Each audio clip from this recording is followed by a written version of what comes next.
All right, we are live. Welcome to the podcast, to the 3+1 pilot. So, yeah, dude, thanks so much for doing this. It's gonna be fun. It's gonna be like half an hour every week.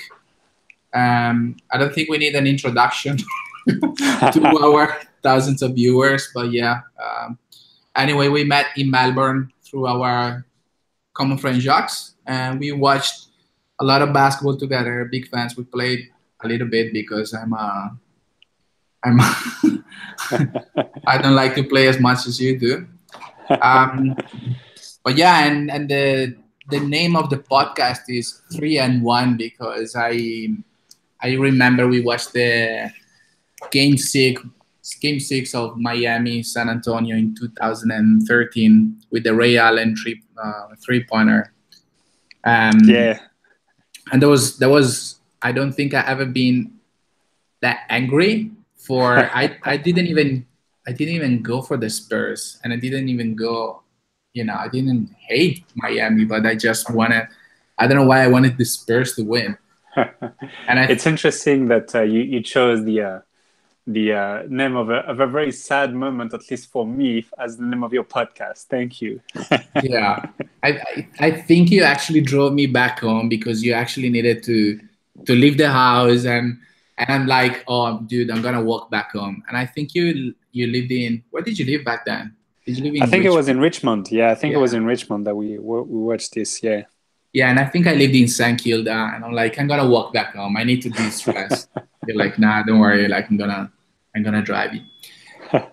Anyway, I have three topics for you. Three topics we can talk about, we can discuss.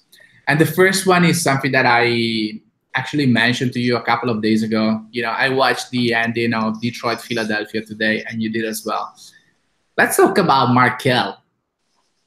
Let's talk about Markelle, because I obviously exaggerated in the WhatsApp, on WhatsApp, and I said that he's going to be out of the league in 5 years.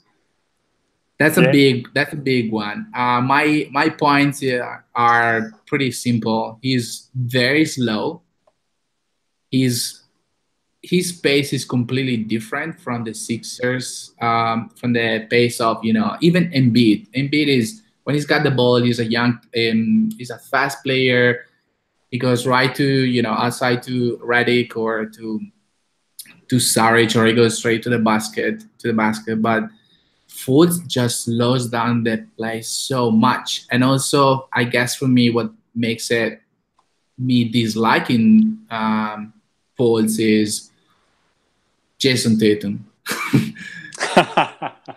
Jason Tatum, because if Fultz had been picked number 2 or number 3, I think it would have been so much different. Now I realize how getting picked like number 2, 3, 4, 5 is completely different than number 1. And think about Bennett, from the Cats. He's out of the league, but he's a massive bust, and that draft was a bad one.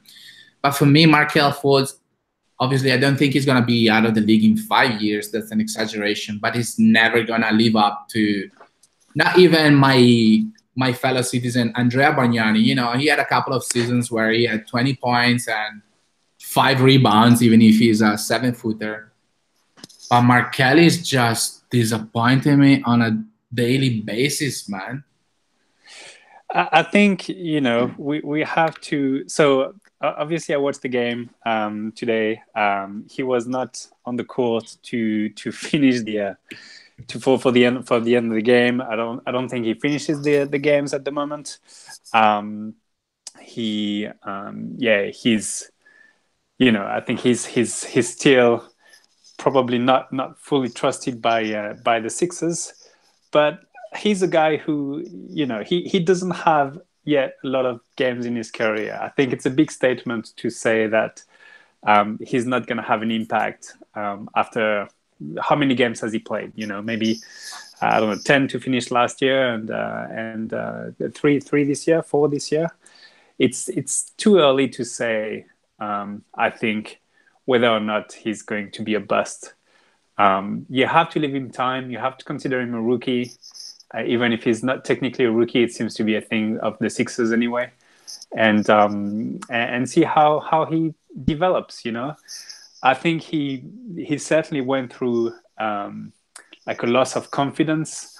There's been so much attention on his shot, how he shoots the ball, how he's trying to shoot the ball again, etc., that of course the pressure is going to be there to start the game. I don't think he's that. I don't find him to be that slow. I think it's just the test of the eye here. He certainly plays differently to the Sixers, how they've been playing so far, and I think it's going to be an adjustment on both ends. But I can't say right now that he's going to be out of the league in 5 years. He may not be with the Sixers. They may trade him halfway through, but Yeah. you have so many examples of other guys who may not have necessarily been successful with the team, then get traded, and suddenly they shine and they become better.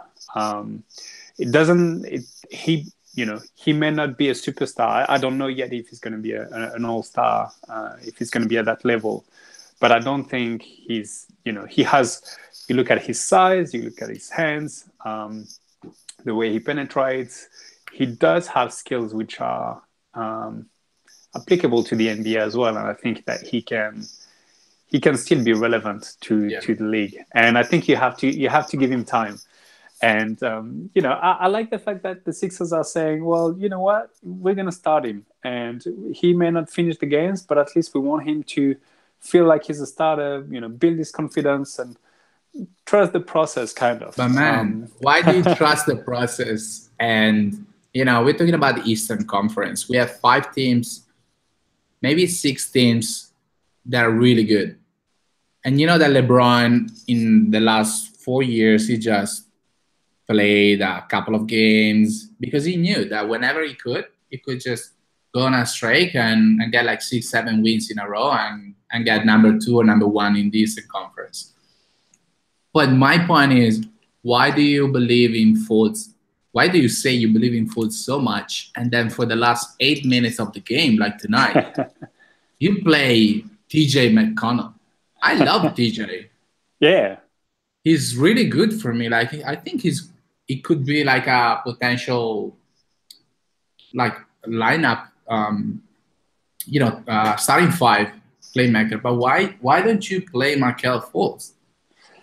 Well, then there's this lack of confidence from the environment, from the fans. Whenever he shoots, there's like fans groaning and applauding him because, hey, he's made a jumper. It's like, dude, you were the first overall pick last year and you just made a jumper and you get like a huge round of applause. What is this? Look, I think you have to they're building his. I think the Sixers are also checking whether or not Fultz is the real deal, whether or not he can play with them and adjust to the system. I think that if the playoffs were tomorrow, he wouldn't start. The starting lineup would be back to what it was last year. Redick would be a starter again. McConnell would be a key point guard. Coming off the bench, etc. He would probably not have many minutes, not play many minutes. The same way he played last year when they were in the playoffs. I think he was playing maybe 10, 12 minutes a game. I don't know. I don't have the stats. I think if the players were tomorrow, that's how they would do it. Yeah, probably. But in the meantime, what they want to do is try and see if they can build his confidence so that come playoff time, he may not start again. But if he can be a 6-man, if he can bring 20 efficient minutes off the bench to the team and provide something that they haven't had in previous years, I think it's a good. It doesn't, as you said, it doesn't cost much to do that. If they need to go on a run, if they fall too deep in the standings, they can probably. I think it wouldn't be that hard to get into the playoffs. For sure. So, I think it's a good move that they are doing. I'm not on the Fultz hype train. I don't know if he's going to be good, but I like the strategy that Philly is having with him, as opposed to, sending him to the G League and having him run, 30, 35 minutes in the G League, but not necessarily getting him in-game, touches and experience. Yeah. Yeah, but also next year, I think it has to be his year, or otherwise the Sixers will start, talking about trades. Absolutely, yeah. Because otherwise, I think the fourth year they can renew. I mean, they can sign him again for a fourth year for the first rookie extension. But then, if you don't believe in him, you need to start, talking to other teams next year. But anyway, what surprises me all the time is everyone talks about the Sixers and Colangelo picking Fultz and not Tatum, but no one ever talks about the Lakers picking Lonzo Ball. They could have picked Jason Tatum. No one talks about the Lakers. And you know what? I got a question for you. Do you think that Lonzo is going to be with the Lakers by the end of next year? I think so. Yes, I think so. And you have to put it back in context. At the time when the Lakers picked Lonzo, I mean, you look at what they had on the wings, and they had Ingram, who was already a prospect. They had Randall. They were in dire need of a point guard. They had D'Angelo Russell. Didn't they traded him? Oh, they traded him that year. I think so. I think they did. And my point is, obviously, you didn't have Magic Johnson back there. You didn't have their general manager. Can't remember his name, Pelinka or something. But my point is, Lonzo Ball, and obviously, if you had Jason Tatum, do you get LeBron James? Maybe, probably you do, but still, Lonzo, in my point of view, is a really good player. Much better than Fultz, not as good as Tatum, but it's going to be a really good chip for the Lakers next year to go out. They're probably gonna get one really good free agent, maybe two, and then they need to win next year. And I'm not saying they need to win the title, but they need to get to the Western Conference Final. And in order to do that, I think you need to go with those players that have more experience. You can get Kuzma, absolutely. You can keep Josh Hart, absolutely. But LeBron will say, okay, can we get like let's say top 30 or 35 player and trade Lonzo? Let's do it. Yeah, I don't know. Have you watched any of the Lakers? You've watched some Lakers game this season? Yeah, I watched the first game. I like the He's I good. like and I think I like the pace that they're having. They're certainly building around a young team, which is led by, I guess, a superstar in LeBron, with so much in-game experience and NBA experience and expertise. I mean, the guy is a genius. And it's fun. It's fun to watch. I think they're pushing the pace. LeBron is rediscovering. I think he's enjoying spending time training those guys and teaching those guys about the game. And I think Lonzo is a pretty good student, I would say, of the game. He reads the game well already. His season last year was full of ups and downs. He certainly didn't prove that he could shoot. But he can space, he can pass, he can rebound, he can push the pace in the fast break. So he suits a team playing at a fast pace. I think it was interesting for the Lakers to do this, bringing Rondo in the offseason. But to me, and a lot of people are saying, oh well, who is it going to be? Is it going to be Rondo starting? Is it going to be Ball starting, etc.? And I think what they're hoping, whether or not this works, is that Rondo is going to obviously mentor Ball, and he's a one-year rental, and next year he can go away anywhere else. They sign a big free agent, and Lonzo is the starting point guard. He may not be, the second or third superstar in the team, but he'll be a solid point guard if you surround LeBron with him, Ingram, and possibly a third, another superstar. Whether it's, it won't be a guy like George, but a guy like Paul George or Anthony Davis, or someone else like that. Then suddenly you have a really strong team, which can be certainly competitive in the West, even in the West.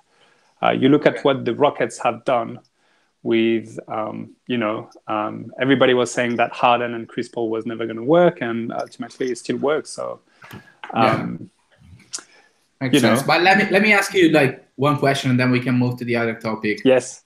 So we're talking about free agents, okay, for next year. You were talking about the Lakers. Obviously, they didn't get Paul George. No. So I'm gonna name a few free agents for next year. Who would you sign? Kyrie Irving, Klay Thompson, Jimmy Butler. Who knows where he's going? Kemba Walker, Goran Dragic, Eric Bledsoe, Tariq Evans, Terry Rozier, D'Angelo Russell, and that's it. And obviously we have KD, but and Anthony Davis is not free agent next year? No, I think he signed a 5-year contract. Let me check, but yeah, man, Anthony Davis signed a 5-year contract for 127 million in last year. So he's going up to 2021 when he's going to be an unrestricted free agent. Damn, that's gonna be an interesting year. Well, to me, the good fit is Klay. I think Klay. If you look at the traditional teams which have been surrounding LeBron, I think Klay makes a lot of sense. Is that the way the Lakers want to challenge the Warriors? Well, certainly stealing a guy away from them, I think, is a good way to go about it. All right. But they also know that the pace, the put 4 shooters around LeBron hasn't necessarily worked against the Warriors when he was with Cleveland. So the alternative, and which is what they're doing now, is pound the ball inside, play fast, be very mobile, have 5 guys who can play multiple positions and handle the ball, and try and compete this way. I say, why not? It's worth a try. It's not. I love Klay. I love Klay. I think Klay is never gonna leave Golden State or San Francisco. Yeah. Even if he's that play for the Lakers. One thing about the Western Conference, and you said the Golden State Warriors, that Zach Lowe mentioned in one of his podcasts. He was talking about Jimmy Butler, and he's like, when I want to win, it's all about winning for me. And obviously Zach Lowe was saying, well, it's BS, dude. You just want more money. You want a max contract. And also, if you want to win, look at it this way. You have probably one of the best young players in the NBA. Yeah. Karl Anthony Towns, who's going to be really good. Last year, I think he had 50, 40, 88, something. And you have Andrew Wiggins. Andrew Wiggins has been bad. But still, the Golden State Warriors are aging. They're probably going to lose one free agent, and it's going to be Kevin Durant, in my point of view. Yeah. It might even be Draymond Green. Who knows? But they're going to age. So the Western Conference is opening up for the Lakers, for Utah, for the Rockets, for Denver, for anyone. Why? Zach Lowe was saying, why does Jimmy Butler complain all the time? Why doesn't he just stay in Minnesota and then he's able to get a third good player? They probably trade Wiggins. They leave like a pick there. And that's my point for the Lakers. The Lakers need to be smart because LeBron is 34, but at the same time, with today's medicine and the way he's treating his body, LeBron is like 28, 29. So Yeah, I agree, and I think despite all the, I guess, the slack that the Lakers have been getting for signing, a bunch of guys who don't fit the team, and why do you sign Rondo and Stevenson and McGee and Beasley, etc. Certainly LeBron has been supportive of this initiative so far in saying, well, smart basketball players who want to win, who have something to say, and ultimately, I think he knows that this is a multi-year project, and that they're not going to win this year. yeah, I think he knows that, and he's it's a ready to business accept it. decision for LeBron as well. Absolutely, and he signed for 4 years, 3+1. Yeah, 4 years. Yeah. Okay, dude. Like last question on the Lakers. Otherwise, we're just gonna be a Lakers. That's fine. We can continue talking about the Lakers. That's fine. Yeah. The question is, I read today on Bleacher Report that there was Las Vegas is betting on Luke Walton to be the first coach to get fired in the NBA this season. How many games do you think Magic and let me Google the general manager name because I can't remember it. How many games?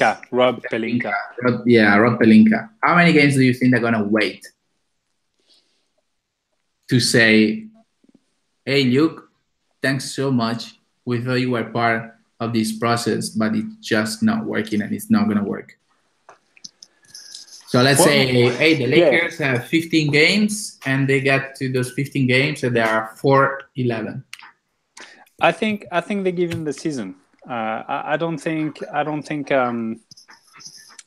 Luke gets fired this season. The first few games that they've been playing have been promising, even if they've lost all the games. They've been promising. Went down to the wire against the Spurs, against Houston. I think if Ingram is not ejected and all that, I think the Lakers, with 5 minutes left, they were about to beat the hold and win. Yeah. So I don't see Luke being fired. Now, if they're 4-11, I think he's still there. If they're 4-35, that's not going to happen. I think it's a different conversation. But all right. Are they going to be 4-35? I don't think so either. I think they have a real shot at making the playoffs, and I think they're gonna compete even if they win every game. I think every game is going to be close. It can't. You have LeBron on your team, man. Regardless of what we think, he's still the best player in the league, and you have half of the league, the Eastern Conference, where not all the teams, but most of the teams, the Lakers are going to win. Or should win, at least. Yeah, at the same time, there are 5 teams in my point of view or 6 that are much better than the Lakers. And starting 0-3 is tough, especially without Ingram and whatnot. And the fact is that the Lakers need to sprint from today. They are already back. They're already, how do you say, they're rushing back. They have 3 losses. They need to win, not every game, but their mentality is we need to win every game. It's not like in the past when LeBron is like, oh yeah, got the Cavs, and even if I think they were 9-9 once LeBron's first season. Like, oh, we're fine, and they ended second. Like last year, they were second, and they didn't even play during the regular season. Anyway, my second topic, dude. Yep. Biggest difference versus last year is the insanely high scores. So insanely high. Obviously, the 14 seconds rule has changed a lot. And I heard that Draymond Green also was complaining with the refs because they just don't let you defend anymore.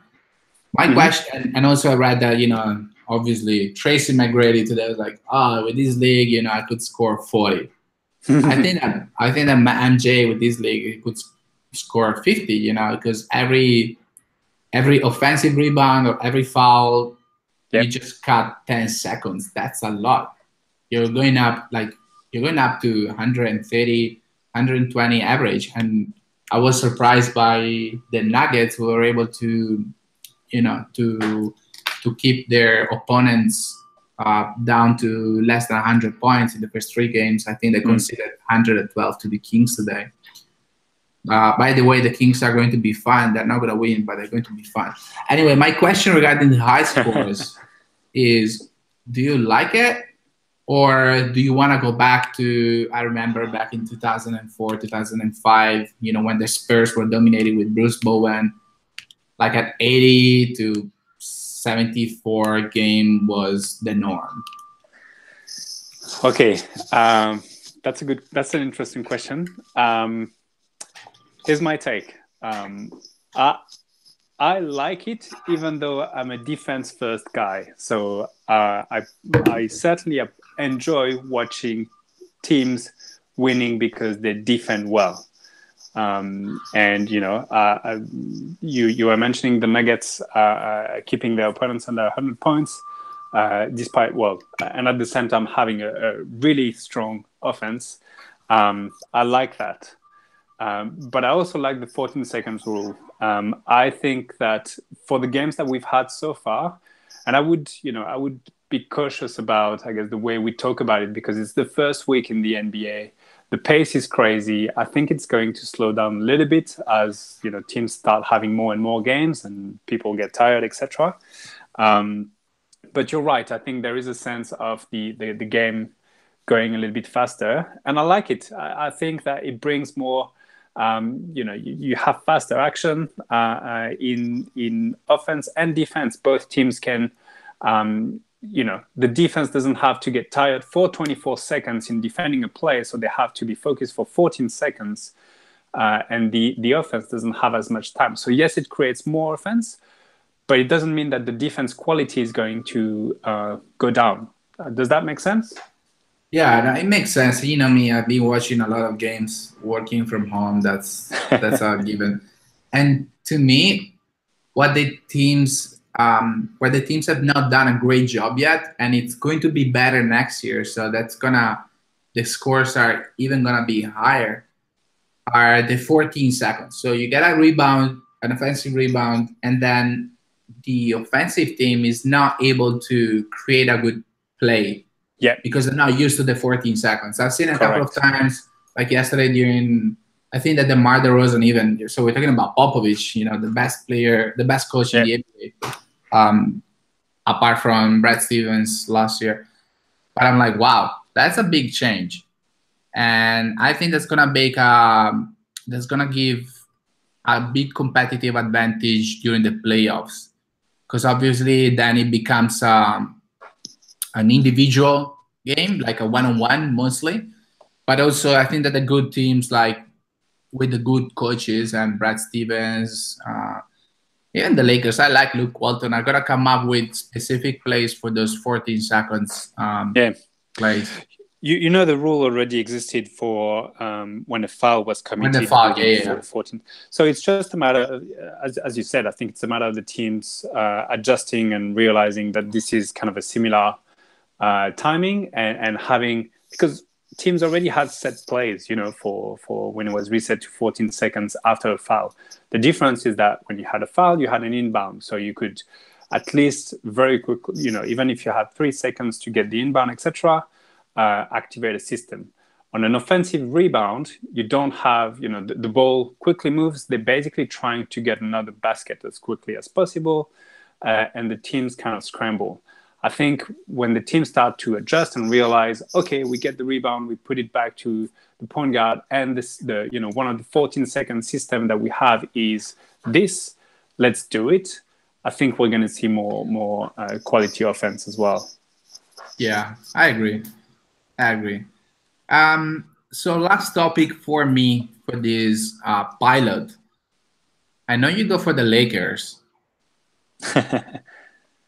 Right? I go for a lot of teams. Well, I go for a lot of teams, like. Okay, who are you going with? Who are you going for this year? Give me 3 teams. You're like, damn, I'm gonna watch. There's a, we both had the NBA League Pass, and it's a Saturday night, and Aline and Eva are already in bed, and it's like there are 14 games because the NBA is that great at scheduling them all together. Yeah. Who are you gonna watch? 3 games. 3. Okay, that's a different question. It doesn't mean that it's the team You're right. I would go for. The team that I would watch would be the Nuggets. I think I will watch the Lakers. And if it has to be an Eastern team, I would probably watch Boston. Although I'm intrigued in what Philly is going to be, the Fultz case that we spoke about, etc. Yeah. But the team I go for usually is OKC. It was very interesting to see the first game with Westbrook back, having a good game, being offensively very strong, and yet not jacking up crazy shots as he does. He did some, but not that many, and yet OKC losing against the Kings, and so it's the only way for me for OKC to get to the Western Conference Finals, because that's the goal. Yeah, that's the minimal goal, is for Steven Adams, Paul George, and Russell Westbrook to say, okay, we got this. We're going to score 90% of the points, and we're going on a mission. Like the Rockets back in 1995, I think, when they got the 6th seed, and they had to get home court advantage every single series. Because to me, first of all, Donovan's already have had a few years to prove himself, and the other players are not that good. Obviously, they're missing Robertson, but dude, Patrick Patterson, really? Still? Ferguson is not good. Unfortunately, it's not good. I don't even know who they have. Seriously, I like Schroeder. But I don't like his personality, and I don't think he's a team player. I think they're gonna get into the same situation like the one they had with Reggie Jackson. But they have 3 really good players, and then that's it. Like, I'm looking at their roster is Hamidou Diallo, Nerlens Noel, Terrence Ferguson, and Jeremy Grant. Are you serious? Like Abrines, Raymond Felton, Patrick Patterson.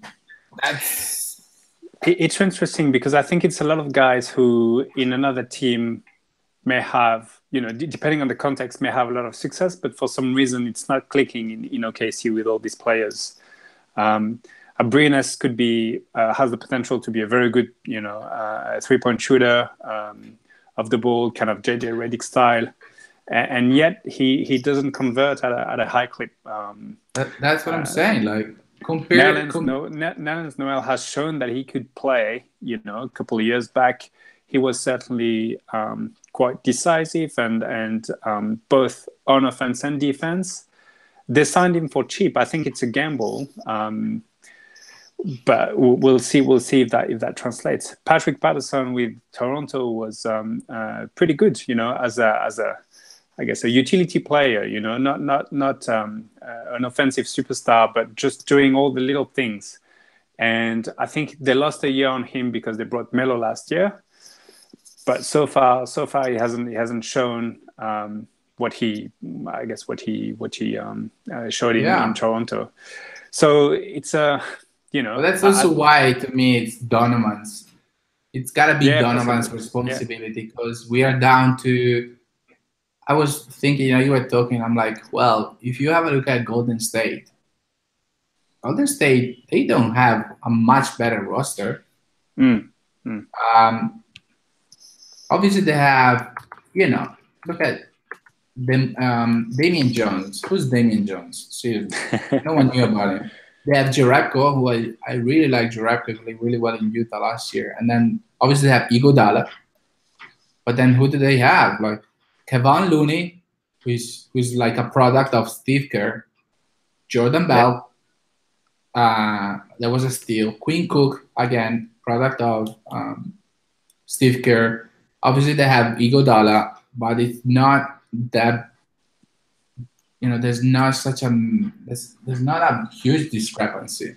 Yeah, but it's not necessarily the coach. I think it's also the culture. The team culture. And in Golden State, you have a culture where you can definitely sense the team. There's a team bonding, and when you have your leading superstar, when you have Steph Curry, who has the personality that he has, where he's quite inclusive and he wants to win, but he doesn't want to win, I guess, to the detriment of his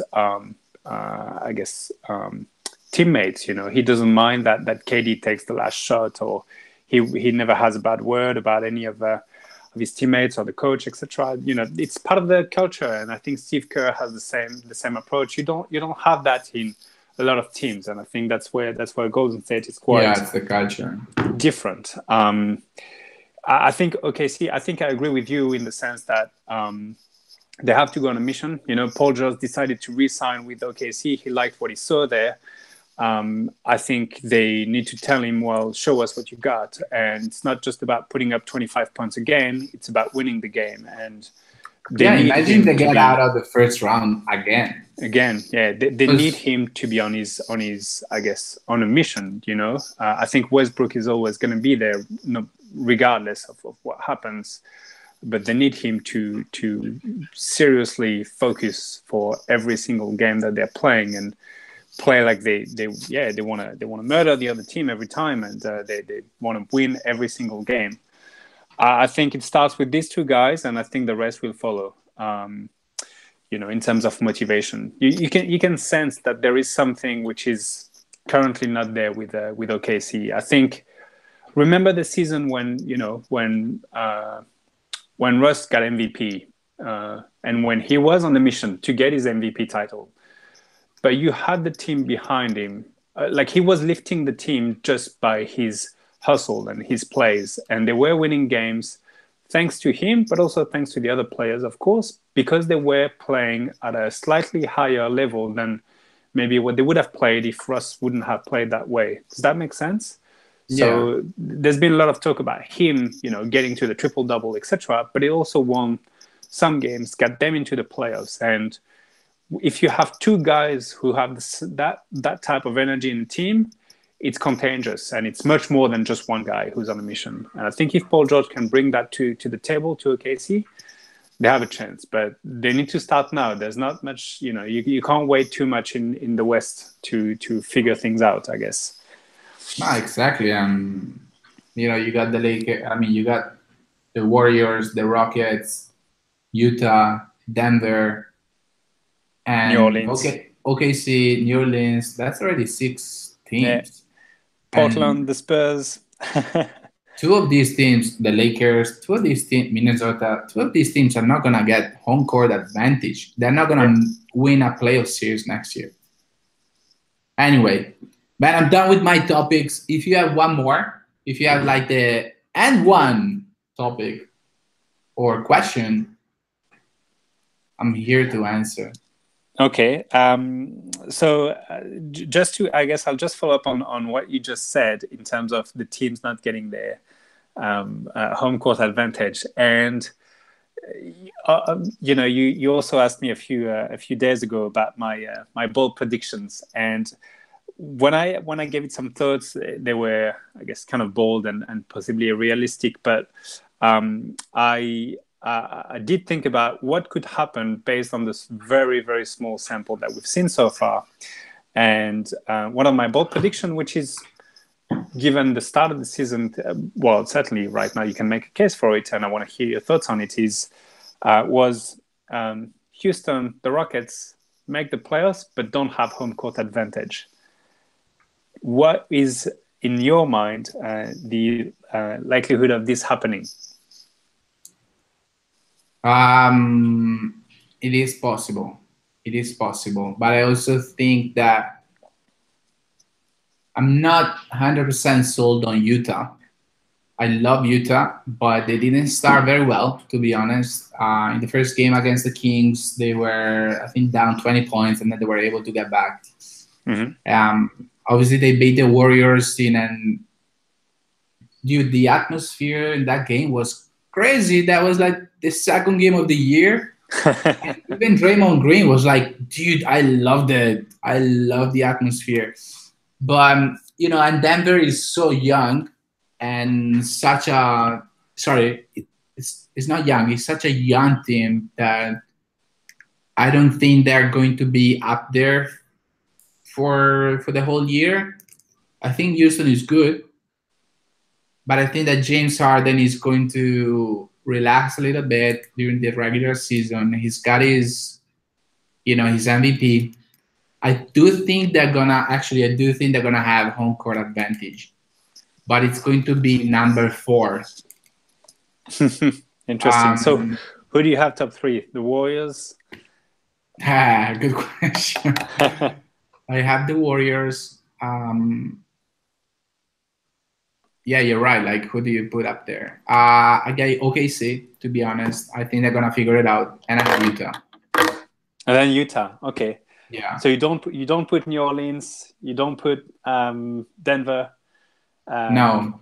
But New Orleans is a threat. I don't think that New Orleans is going to be that. I didn't think that New Orleans was going to be that good. They lost Rondo and they lost DeMarcus Cousins. But man, Anthony Davis is good. he is a beast, man. Good. And you know what? I love Randall. Like the way he's playing. Honestly, I haven't watched the Pelicans like a full game. But I think he gets in from the bench. And he's coming out with like 18 and 10. 18 and 10 every single night, any given night. And I think it's going to be good.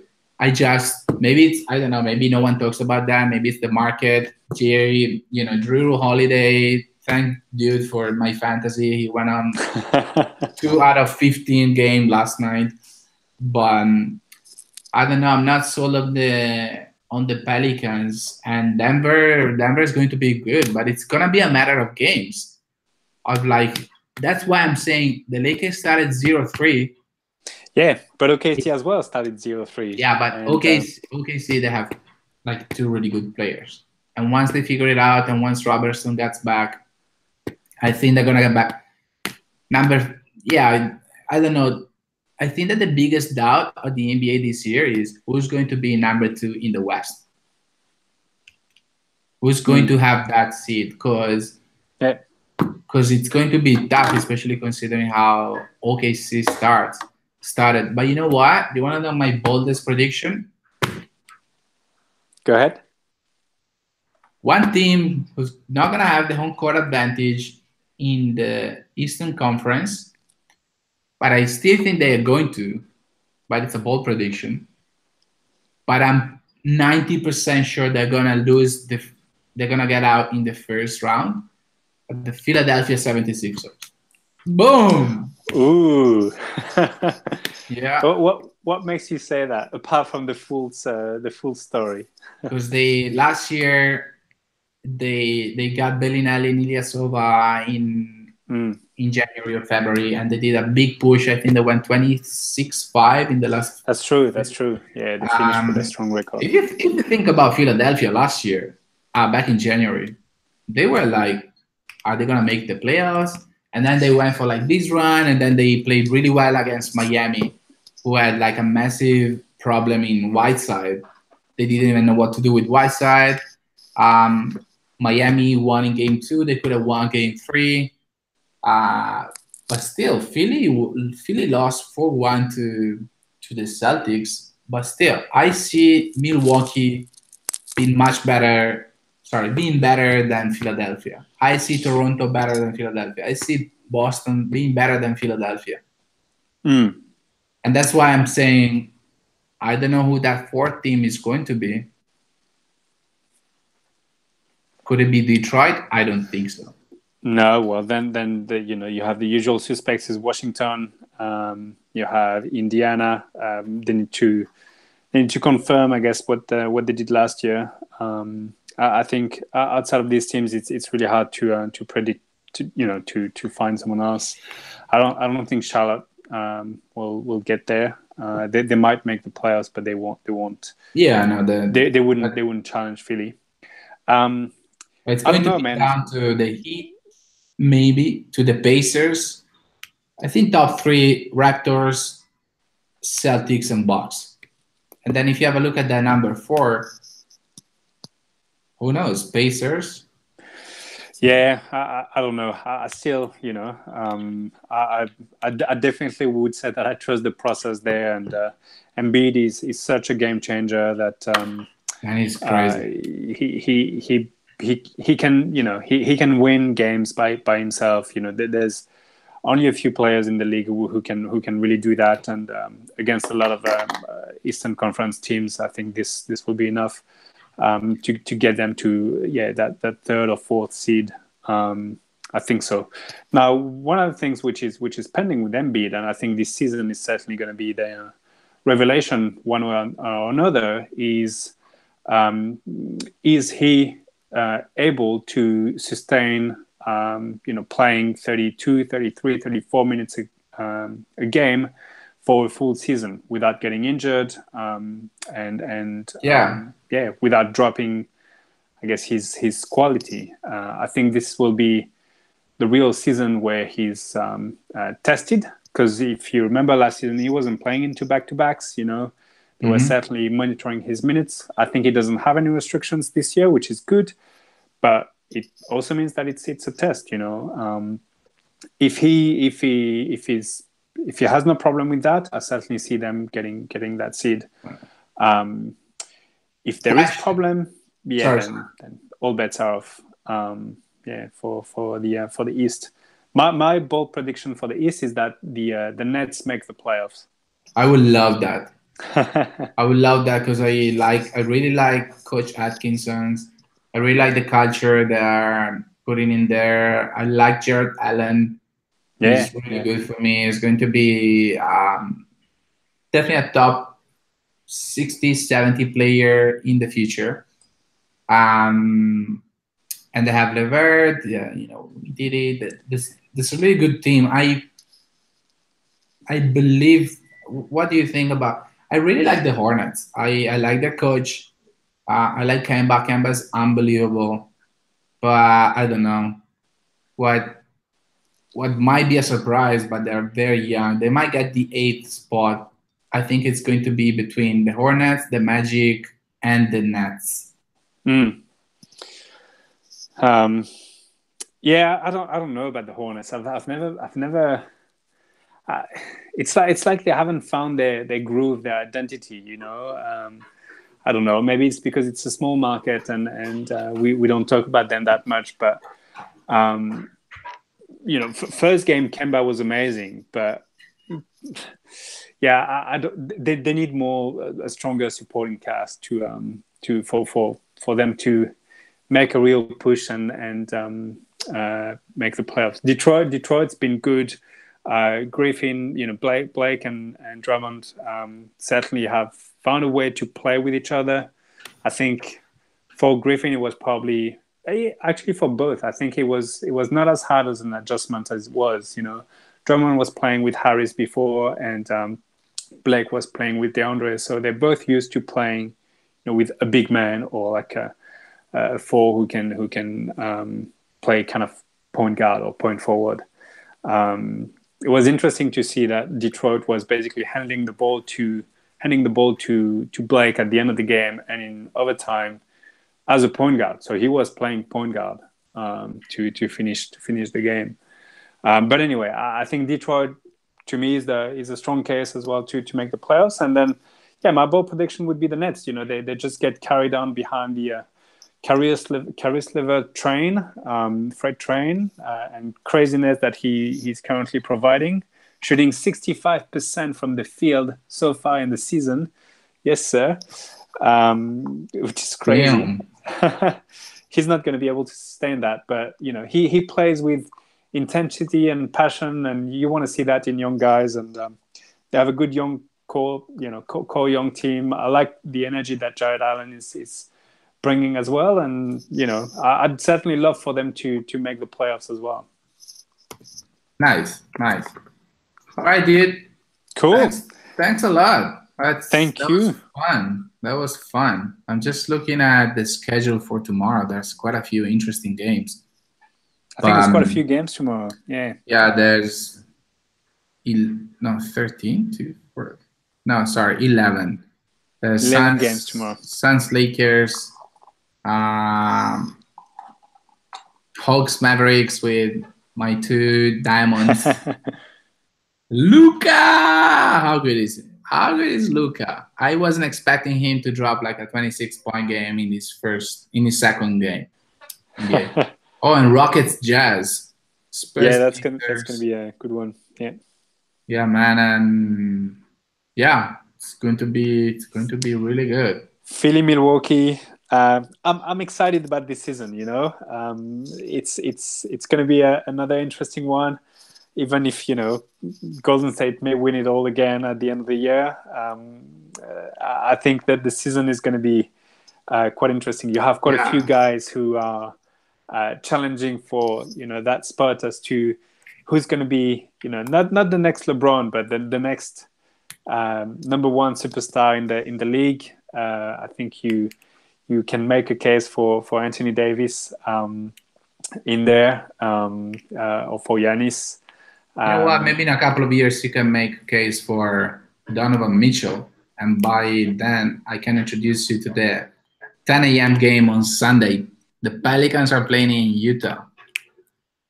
When is that? Salt Lake City, Sunday, 10 a.m. Australia time. Oh, okay. That could be interesting. Yeah, it would be. But yeah, so I mean, there's going to be I think quite a few. It's going to be an interesting season. It's going to be fun. It's going to be fun to watch, and I certainly look forward to it. Cool, man. Thanks a lot. Thank you. Catching up again next week or something like that. We made it. Good job. How long was the podcast? Or how long is the podcast?